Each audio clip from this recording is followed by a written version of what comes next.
กำเรือนะหยุดเฮ้ยลงมือเฮ้ยรูปแล้วถ่ายแล้วลงแล้วถ่ายแล้วยิงมันต้องกว้างถ่ายแล้ว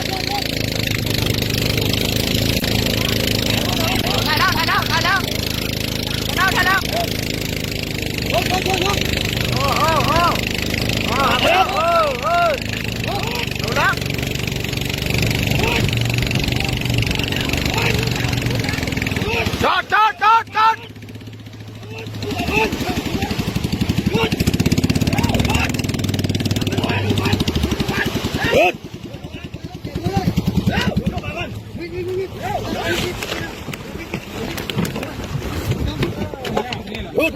ใหญ่ไหน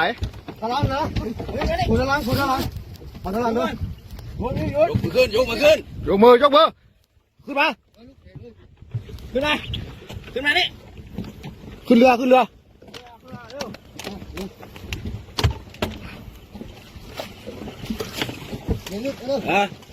มาด้วยกันกี่คนครับกี่คนสามสี่ท่านไหนขนาดนะครูหนึ่งเชิญขึ้นเรือครับเชิญครับ